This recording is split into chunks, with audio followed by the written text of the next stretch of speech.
Olá, começamos mais um programa de entrevistas sobre inovação, denominado Marcos de Inovação. E hoje nós temos um convidado muito especial, que é o Ron Cherny. O Ron mora em Pasadena e ele vai nos contar um pouco sobre como ele chegou ao Vale do Silício e a sua trajetória de 30 anos no Centro Tecnológico do Mundo. Olá, Marcos, tudo bem? O que você quer que eu conte já de começo um pouco da história do Vale, da minha carreira? Isso mesmo. Vamos lá. Eu tenho formação na Universidade de San José, na Califórnia, no centro do Vale do Silício, na área de business, concentração em international business. Eu sou empreendedor de carreira, fiz várias empresas, mas a história começa um pouco antes. Eu era tenista em Curitiba, sou curitibano. Eu tinha um sonho de jogar tênis profissionalmente, como muitos atletas têm na fase juvenil. Eu fui campeão brasileiro de duplas, junto com um colega curitibano, José Luiz Demeterco, quando nós tínhamos 18 anos de idade. E naquele momento decidi jogar tênis mundialmente. Numa das minhas aventuras na Europa, eu vi que eu não se tornaria um jogador profissional, viveria disso. Aproveitei minha qualificação de tenista e apliquei para a bolsa de estudo na Universidade de San José, na Califórnia. Por que a San José, na Califórnia? Naquela época, um grande ídolo meu, Carlos Alberto Kirmair, era jogador daquela universidade. Então eu achei que, por ele ter sido um dos melhores jogadores na história do Brasil, essa universidade seria boa para mim. Não sabia do Vale do Silício, não conhecia nada da área tecnológica. Fiz a faculdade em business, gostei muito. E ao sair da faculdade, eu entrei numa primeira empresa. Essa empresa é uma empresa japonesa em 1991, chamava Capcom. A Capcom era uma empresa de jogos, inovadora no mundo de jogos, e estava lançando o seu primeiro grande jogo, chamado Street Fighter. Quem é brasileiro, da minha idade, até um pouco mais jovem, conhece o Street Fighter, porque foi um dos maiores jogos na história de videogames, e o maior jogo na história de videogames de luta. Meus filhos ainda jogam isso. Ainda jogam, né? Joga. Street Fighter é uma mania, então foi lançado, imagine só, em 1992, eu entrei nessa empresa em 91, tinha 40 funcionários, e eu falava português, falava espanhol, e de repente esse jogo explodiu. O presidente da empresa, japonês, chegou para mim e falou: "Você tem experiência internacional?" Eu falei: "Tenho, fiz a faculdade em International Business." Eu falei: "Muito bom, então eu vou te dar um cheque em branco, eu quero que você monte fábricas na América Latina para mim e vamos expandir o Street Fighter." Naquela época são máquinas de fliperama, aquelas caixas com o vídeo na frente, os botãozinhos. Eu falei: "Nossa, gostei do projeto, vamos em frente." Então eu montei uma fábrica em Manaus, com 20 e poucos anos de idade, uma fábrica no México. Criamos 20 mil máquinas de Street Fighter em toda a América do Sul e operamos. Tínhamos 20 mil localizações, imagine só. Era uma loucura um projeto. Fiquei 10 anos na Capcom e aprendi muito no mundo de jogos. Vamos lá, então eu estava no mundo do dot-com criado nessa faixa. Eu acompanhei, então, o nascimento da Yahoo e muita vontade de lançar uma plataforma de jogos, base em internet, e entrar nesse mundo. Então, foi minha primeira empresa, chamada Atrativa. Era porque eu fiz uma parceria com alguns desenvolvedores em São Paulo, e todo mundo queria um nome brasileiro. Eu falei: não há problema, vamos lançar Atrativa. Atrativa foi uma das plataformas de jogos na internet, que nós, na verdade, tínhamos parceiros como a UOL no Brasil, a Terra, lançamos nos Estados Unidos, e se tornou um certo sucesso. Mas, infelizmente, eu comecei um pouco tarde, eu lancei a Atrativa em 99. E no final de 2000 teve o Dot Bust, né? O derrubamento da explosão da internet, com a queda do mercado de ações, 70% das empresas fecharam. Então eu aprendi uma lição, uma grande lição, que inovação, tecnologia, é melhor começar cedo. no comecinho da curva, e não quando já a curva está no topo, né? Eu entrei quando estava no topo da curva da internet, que foi no final de 1999 e 2000. Para mim, a Atrativa teve seu sucesso, foi vendida para uma grande empresa americana chamada Real Networks, então foi um sucesso, meu primeiro sucesso como empreendedor. Eu até já sei o que está acontecendo. Nessa trajetória seguinte, que começa realmente a minha vida mais avançada no Silício. Eu aprendi muito no mundo de jogos, aprendi muito na parte de internet, e estava nascendo o celular. Né? Em 2000, nós estávamos com o nosso StarTech, aqueles telefones com 3 linhas de código monofônicos, né? Preto e branco, com muito pouca inovação. Em 2001, eu pensei, vou lançar uma plataforma de jogos para celular. Mas dessa vez vou procurar investidores americanos, os famosos os venture capitalists, os VCs. Eu aprendi uma lição com outros fundadores. Não crie empresa com o seu próprio dinheiro. Use sua inteligência, sua capacidade técnica, seu conhecimento, seu time, e use o dinheiro dos venture capitalists para criar grandes inovações e grandes empresas. Então nasceu a Playphone. A Playphone é a empresa que eu sou. É uma empresa de Netflix de jogos, de um grande sucesso. Eu lancei ela em 2002. Na verdade, a Playphone foi o primeiro App Store do mundo. Essa palavra App Store, na verdade, é uma plataforma de conteúdo, né? Imagina, a Apple lançou o App Store em 2008. A Playphone foi lançada em 2002, 6 anos antes. Então, eu lancei. Ela foi uma empresa que, em menos de 4 anos, já tinha um faturamento de 100 milhões de dólares ao ano. Era uma das líderes mundiais. E eu tinha esse sonho de torná-la uma empresa pública na Bolsa de Valores Nasdaq, com aquele sucesso todo, né? Ela já era muito grande, mas daí chegou 2008, chegou um pouco rápido demais para mim, e a Apple lançou o tal do iPhone. E essa foi uma mudança drástica, né? Eu acho que na vida do mundo, mais do que de muitos, porque para mim foi muito ruim.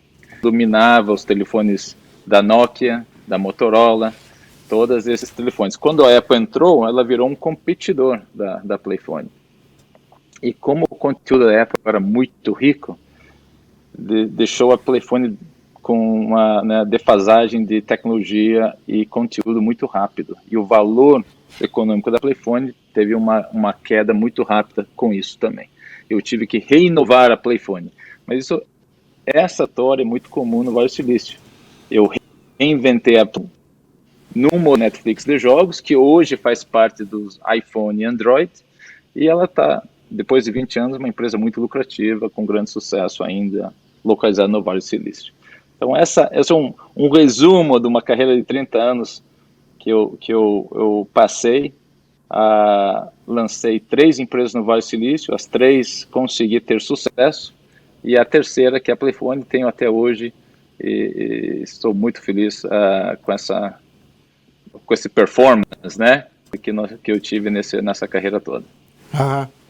Ron, eu trabalhei no MIT por alguns anos, e sei que você é muito ativo na Universidade de Stanford.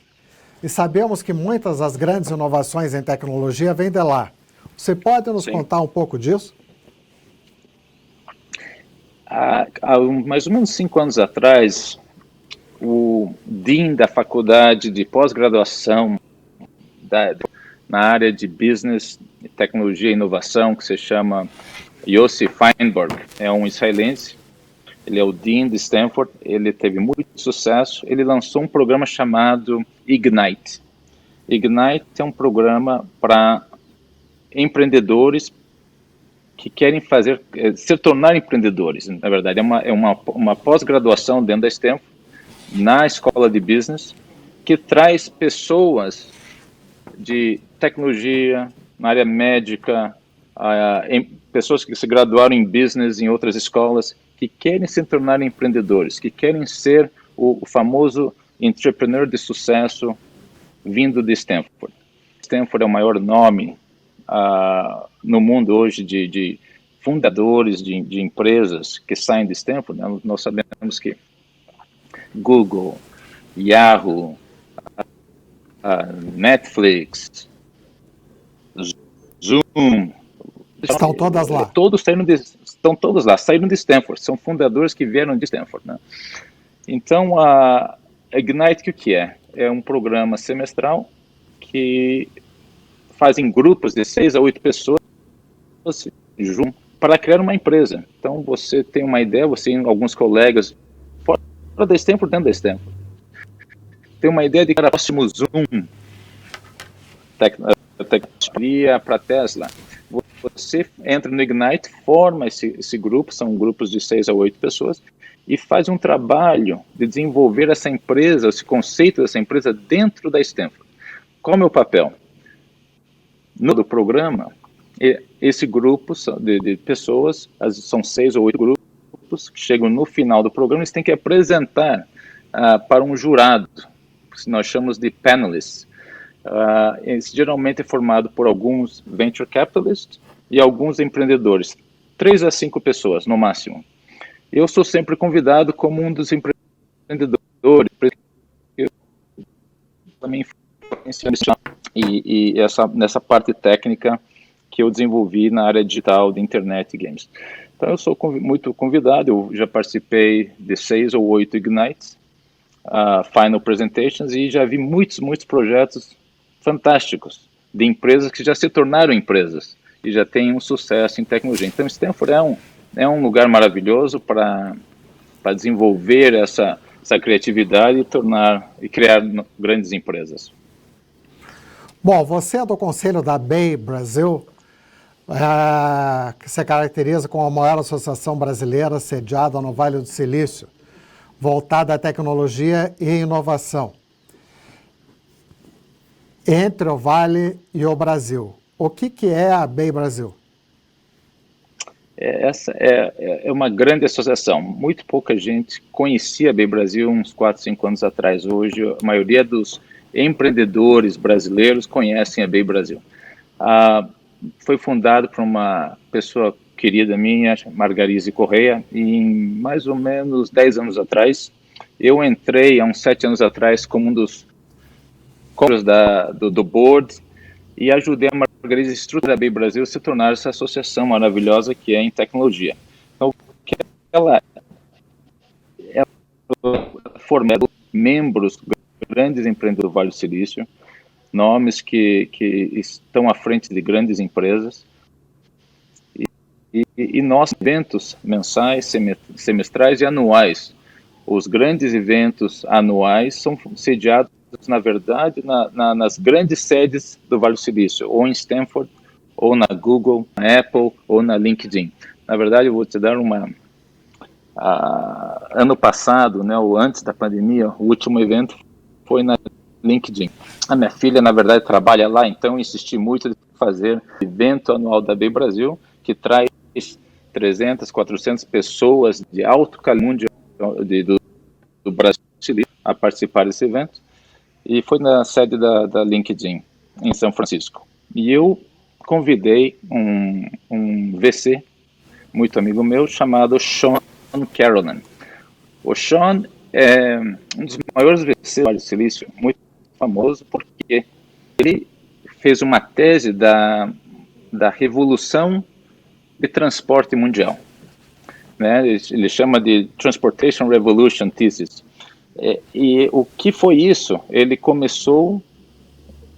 foi um dos primeiros investidores na Uber, um dos primeiros investidores em todas essas empresas de patinetes que a gente conhece por aí, elétricas. Ele foi a pessoa que viu a transformação não só do mundo de combustão para elétrico, mas o mundo de transporte em si, que a Uber não é só uma revolução de transporte, né?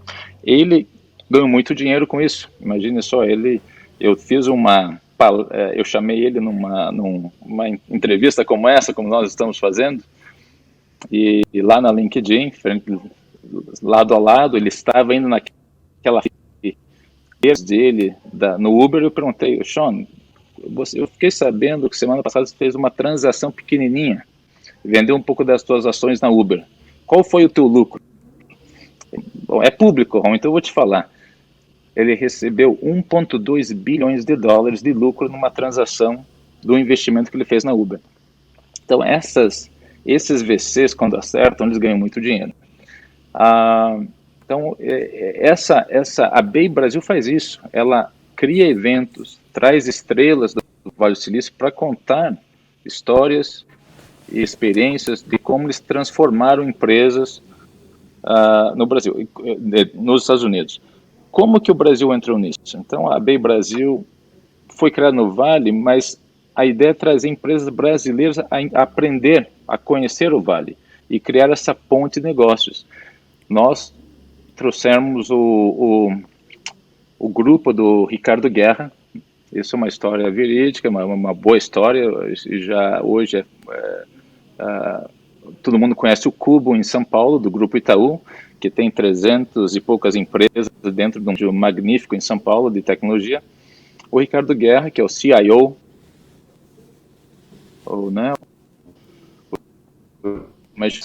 do Itaú, ele isso com um grupo anos atrás, com o Itaú avançou via eu ajudei na vinda do Ricardo, e combinamos de ele ser um patrocinador da Bay Brasil. Hoje o Grupo Itaú é um patrocinador da Bay Brasil e ajudar a criar uma ponte de tecnologia entre os dois lugares. Alguns anos depois desse encontro, nasceu o Cubo. Hoje um prédio magnífico em São Paulo, que tem um outro grande amigo meu, que é o Anderson Tees, da Red Point Ventures, à frente, como uma empresa de venture capitalist dentro do Cubo, e o grupo do Banco Itaú em cima, dando essa experiência, esse lugar maravilhoso para empresas de tecnologia serem formadas e ter esse link com